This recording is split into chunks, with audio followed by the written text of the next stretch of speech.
Hello guys, this is Shashank Agarwal. Welcome to our channel being doctor. चलिए आज हम chapter 10 start करेंगे। अब तक हमने वेद के चैप्टर 9 तक देख लिए हैं। आज हम चैप्टर 10 देखेंगे, डेट इज जल विज्ञानी अध्याय। वैसे तो आपने अक्सर सुना होगा जल ही जीवन है, और हर जगह ये कहावत फिक्स भी होती है। चाहे आप मॉडर्न एक्सपेक्ट में देख लीजिए, चाहे आप आयुर्वेद के एक्सपेक्ट में देख लीजिए। मॉडर्न भी कहते हैं कि अगर आपको एक बैलेंस बना के रखना है बॉडी के अंदर फ्लूइड का, कहते भी हमारी मोर देन 80% जो बॉडी है वो वाटर की बनी हुई है, या जो हमारा शरीर है इसके अंदर जो सेल्स हैं ये भी वाटर की बनी हुई है। अगर वाटर का कंपोजिशन ऊपर नीचे होगा तो हमारे अंदर एसिड बेस बैलेंस बिगड़ जाएगा, जिसके कारण पेशेंट की डेथ तक हो सकती है। या फिर हमारे आयुर्वेद में बताया गया है जो जल होता है ये जीवन बताया गया है। ठीक, ये सब बातें काफ़ी सारी बताई गई हैं। तो बात करते हैं वैद्य में। वैद्य कुछ नहीं, आयुर्वेद का ये छोटा सा हिस्सा है। तो चलिए स्टार्ट करते हैं फटाफट के श्लोक के। तो लिख रहा है पहला श्लोक ही, पानीयम प्राणिनाम प्राणः विश्वमेव च तन्मयम नाहि तोया आद्विनम वृत्तिम स्वस्थस्य व्याधितस्य वा। यानी क्या है, प्राणियों के जो प्राण है वो है जल। कह रहा है पानीयम प्राणिनाम प्राणा, जो पानी है वो क्या है, प्राणियों के प्राण है। विश्व बेसिकली जो हमारा पूरी सृष्टि है, ये पूरी सृष्टि एक तरीके से जल के अंदर समाई हुई है, जल के अंदर ही बसी हुई है। क्या स्वस्थ क्या रोगी, यानी कि कौन हेल्दी है, कौन पेशेंट, कौन रोगी है, ये सब किस पर डिपेंड करता है, अवेलेबिलिटी ऑफ वाटर पे। पानी के बिना ही हमारा जीवन संभव नहीं है, सिंपल। फिर कह रहा है नव मास धृतम गर्भ भास्करस्य गव स्थितिम पीतवा रसम समुद्रणाम ध्यो प्रसूते रसायनम। यानी क्या कहा गया है कि सूर्य की किरणों से जब क्या होता है, जो समुद्र का जल है बेसिकली वो क्या होता है, बेसिकली इवेपोरेट हो जाता है या ऊपर चला जाता है। इसमें उपमा की गई है कि जिस तरीके से सूर्य की किरणों से समुद्र के जल है वो आकाश रूपी स्त्री, ये कह सकते हैं जो आकाश रूपी स्त्री आकाश है वो ग्रहण कर लेता है, और ग्रहण करके उससे क्या करता है, बारिश करवाता है। अब बारिश कब होती है, वर्षा ऋतु में। तो उसकी उपमा की गई है, किसकी उपमा, जो हमारा आकाश है जो सूर्य की किरणों के माध्यम से उसके थ्रू जो समुद्र का जल इसके ऊपर खींच रहा है, इसकी उपमा किससे की गई है, एक प्रेग्नेंट लेडी से या एक स्त्री से की गई है, जो 9 मास तक 9 महीने तक जल को ग्रहण करती है और 9 महीने के बाद एक गर्भ को, एक बेबी को जन्म देती है। ठीक, फिर लिख रहा है प्रजानामेव भूत्यर्थम चा ताव्यो बलिम ग्रहिता सहस्त्र गुणम उत्तरष्टुम आदते ही रसम रवि। यानी बताया गया है कि जैसे जो हमारा सूर्य है वो पृथ्वी से पानी का एवेपोरेट करके या खींच कर आकाश को देता है, जिससे आकाश उसको बढ़ाकर उसकी क्वांटिटी से क्वालिटी बढ़ाकर हमको एज अ वर्षा उसको रिटर्न कर सके। किस तरीके से, जिस तरीके से एक नाम आया यहाँ पे दिलीप राजा, प्रजा को 1000 गुना अधिक देने के लिए उससे टैक्स ग्रहण करता है। यानी एक राजा का नाम बताया कि वो राजा क्या करता है, प्रजा से टैक्स लेता है, उसका काफ़ी ज़्यादा मल्टीपल करके प्रजा को वापस लौटा देता है। उसी तरीके से हमारा सूर्य होता है वो इवेपोरेट करता है किसको, जलीय अंश को, जलीय वाटर को, और उसका ज़्यादा करके हमको वापस से लौटा देता है। फिर बात आती है अगले श्लोक की, दैट इज आंतरी शम उदका नाम। यानी कि क्या है, जो सबसे जल है उसमें सबसे बेस्ट कौन सा है, आंतरिक जल। यानी आंतरिक जल कौन सा, वर्षा का जल। फिर कह रहा है ना अस्ति मेद समम तोयम ना अस्ति चात्म समम बलम ना अस्ति चक्षुषम तेजो ना अस्ति धान्य समम प्रियम। यानी मेघ के समान जल नहीं, यानी जो वर्षा जल है उसके समान कोई और जल नहीं है। ठीक, आत्मा के समान किसी में बल नहीं है। ठीक, नेत्र के समान किसी में तेज नहीं है, और अन्य के समान कोई प्रिय नहीं। जब भूख लगती है तो आपको भोजन के सिवा और कुछ प्रिय नहीं। अगर आपको भूख लग रही है तो वो खाना चाहिए ना, उस टाइम आपको गोल्ड चाहिए ना, उस टाइम आपको रुपया पैसा चाहिए, उस टाइम गाड़ी घोड़ा कुछ नहीं चाहिए, उस टाइम आपको क्या चाहिए, खाने के लिए खाना चाहिए। उसी तरीके से बताया गया आत्मा के समान बल नहीं, वर्षा के समान या मेघ के समान जल नहीं, और नेत्र के समान किसी में तेज नहीं। फिर अगला श्लोक आ रहा है, शुद्ध भूमिगतम तोयम शुद्ध नारी पवित्र पतिव्रता शुचि क्षेम करो राजा संतुष्टो ब्राह्मण शुचि। यानी भूमि के भीतर का जल और पतिव्रता स्त्री और प्रजा का कल्याण करने वाला राजा और संतुष्ट ब्राह्मण ये शुद्ध होते हैं। यानी भूमि के भीतर का यानी ग्राउंड वाटर, पतिव्रता स्त्री अपने पति को फोकस करे सिर्फ, प्रजा का कल्याण करने वाला राजा, और जो ब्राह्मण संतुष्ट है, खुश है, इनसे अच्छा या इनसे शुद्ध कोई नहीं होता। फिर अगला श्लोक आया है, वो कह रहा है यथा भूमि तथा तोयम यथा बीजम तथा अंकुरम यथा देशस्था भाषा यथा राजा तथा प्रजा। यानी जैसी भूमि वैसा जल, यथा भूमि यानी जैसी भूमि, तथा तोयम वैसा जल, यथा भी जैसा बीज वैसा अंकुर, यानी जैसा बीज होगा उसी के हिसाब से पेड़ या आगे की फसल होगी, जैसा देश वैसा भेष, यानी कि सुना आपने, जैसा देश वैसा भेष यानी जैसा देश वैसी भाषा और जैसा राजा वैसी प्रजा। ठीक, फिर अगला श्लोक कह रहा है पिंडे पिंडे मर्ति भिटना कुंडे कुंडे नवम पयम जातो जातो नवा आचरा नवा बाड़ी मुखे मुखे। कह रहा है पिंडे पिंडे मर्ति बिना, यानी हर एक व्यक्ति में जैसे जैसे व्यक्ति चेंज होता है वैसे वैसे उसकी बुद्धि में कुंडे कुंडे, जैसे कुंड चेंज यानी जलाशय या नदी चेंज होती जाती है उसके जल में, जातो जातो नवचरा जैसे जाति चेंज होती जाती है उसके बिहेवियर में, आचार में, और जैसे जैसे मुख चेंज होता जाता है या पर्सन चेंज होता जाता है उसकी वाणी में अंतर देखने को मिलता है। फिर कह रहा है रस अंतराण्य के एक रसा यथा दिव्यम पयो अश्नुते दशे देशे गुणश्यमेव अवस्था अस्त्वम विक्रिये। बेसिकली इसका मीनिंग क्या है, जैसे कोई एक जो हमारा आंतरिक जल होता है उसमें सिर्फ एक ही रस होता है, ठीक, लेकिन फ़र्क क्या है, जैसे जैसे वो जिस जगह पर जल गिरेगा उसी के अनुसार उसमें रसों का परिवर्तन होता जाएगा। ठीक, उसी तरीके से भगवान ने बताया है कि वैसे तो मैं तो ऊपर से एक ही कंपोजिशन बना के भेजता हूँ, पर नीचे जाके जैसा उसका कुल होता है, जैसे रहने वाले जैसे इसका साथ मिलता है, उसी उन्हीं अवस्थाओं पे उन्हीं कंडीशंस पे पेशेंट का बिहेवियर या पर्सन का बिहेवियर डिपेंड करता है। यानी वर्षा का जल तो बेसिकली एक ही रस का होता है ऊपर से, लेकिन स्टोर करने पर या पात्र पर या यहाँ पर गिर रहा है जहाँ पर हम रख रहे हैं उस पर डिपेंड करता है। उसी तरीके से प्राणी भी मैंने एक ही बनाकर भेजा है, नीचे जाके कंडीशंस पर डिपेंड करता है कि उसका बिहेवियर या आचरण कैसा रहेगा।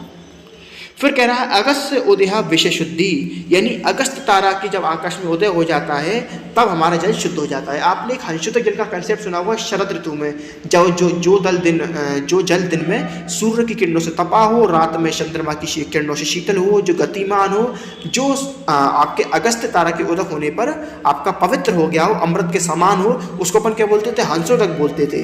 यानी अगस्त तारा के उदय होने पर जल क्या होता है, शुद्ध हो जाता है, ऐसा इन्होंने बोला है। फिर लिख रहा है प्रसादा उदयोदनम कुंभ्यो नेर महारजशे ददो घरावी भवाशंकी चक्षुवे दुष्टा मना। यानी कि क्या कहते हैं, जब वो अगस्त तारा या नक्षत्र आकाश में उदय होता है तो जो पृथ्वी के ऊपर जब वो आता है तो पृथ्वी के अंदर जितना भी मलिन जल है उसकी शुद्धि हो जाती है। ठीक, लेकिन एक बात कहिए, परंतु पृथ्वी पर रघु राजा का उदय होने पर भी क्या कहते हैं, शुद्धि हो जाती है और उसके शत्रु के मन प्रसन्न हो जाते हैं। फिर कुछ श्लोक और आए हैं। फिर कह रहा है दिवा सूर्या शुशतनम निशि चंद्रा सुशीतलम कालीन पक्वम निर्दोषम अगस्येन विशीकृतम हंसोदकम इति ख्यातम शारदम विवनम शुचि स्नानम पान अवगाह ईसु हितम अम्बु यथा अमृतम। यानी जैसे दिन में सूर्य की किरणों से तप्त हुआ, रात में चंद्र किरणों से शीतल हुआ, और अगस्त के उदय होने पर जो निर्विष हो गया है उसको अपने क्या बोला, हंसोदक बोला, ऊपर ही बता चुका। यानी जो बात मैंने आपको ऊपर बता दी वही बात नीचे श्लोक की फॉर्म में प्रेजेंट कर दी। यानी बेसिकली यहाँ पर जो कंसेप्ट आया कहाँ का है, अष्टांग नृत्य सूत्र 3 यानी ऋतुचर्या अध्याय को यहाँ पर बताया गया। यानी मैं आपसे कह के चल रहा हूँ, मैंने आपको पहले लेक्चर वाले दिन कह दी थी, यानी कि वेद की कुछ और नहीं, आयुर्वेद का ही छोटा रूप है। वो सारी बातें हम धीरे धीरे प्रूफ करते चल रहे हैं, सिद्ध करते चल रहे हैं। यानी आयुर्वेद की बातें यहाँ पर रिपीट हो रही हैं। यानी आपने आयुर्वेद को ढंग से पढ़ा है तो सारे श्लोक आ रहे हैं। देखिए श्लोक क्या लिख भी रहा है, चरक का श्लोक आ गया। सेकेंड ईयर में पढ़ेंगे आप चरक की श्लोक आपको मिलेगा वहां पर। फिर आगे कह रहा है दृष्टि पूतम न्यशीतम पादम वस्त्र पूतम पिविज्जलम सत्य पूतम वदेद वाचम मने पूतम समाचरित। यानी जहाँ से आपने जो दृष्टि से स्थान देखा है वहाँ पर पैर रखें, और जो वस्त्र से शुद्ध हुआ है उस जल को पिएं, और जो सत्य से पवित्र है, जो झूठ ना बोलता हो या जो आप झूठ ना बोले तब बात करें, यानी सत्य बोलें, और मन को जो पवित्र हो, जो मन का जो पवित्र हो, जो मन का अच्छा हो, जो उसको मालूम हो उसी से व्यवहार करें।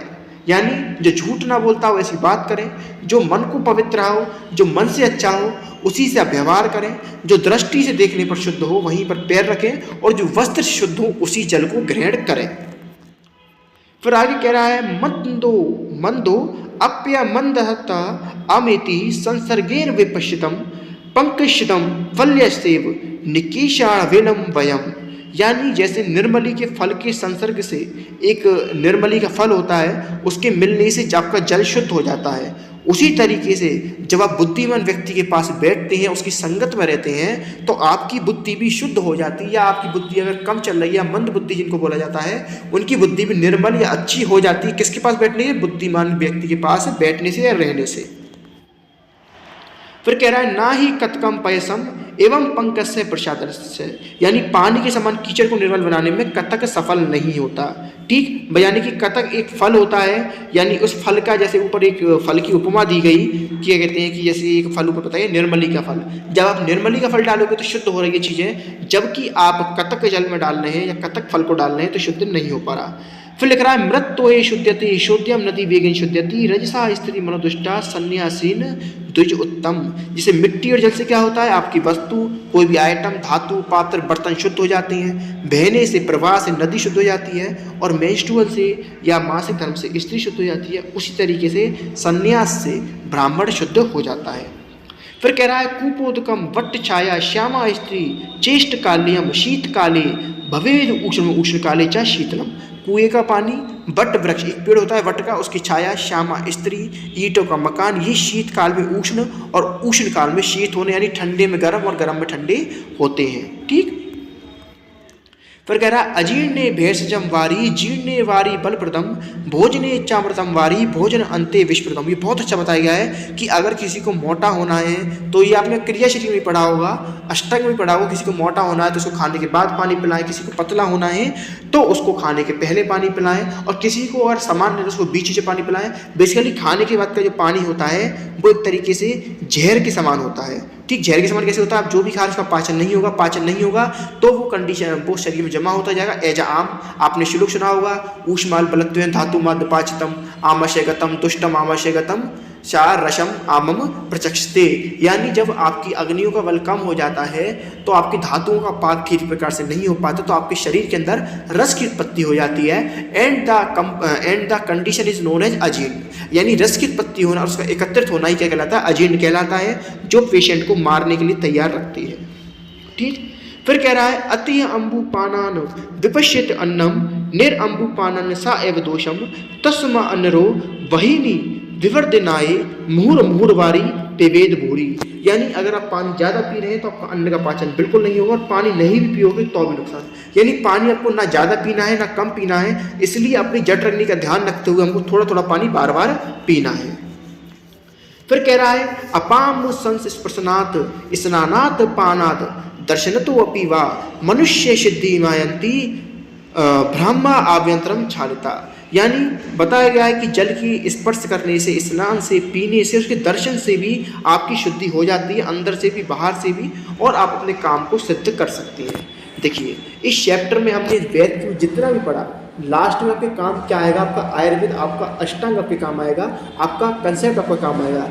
जिन लोगों ने मेरी अष्टांग की वीडियोस नहीं देखी वो देखें वीडियोस को, वहाँ कमेंट करें।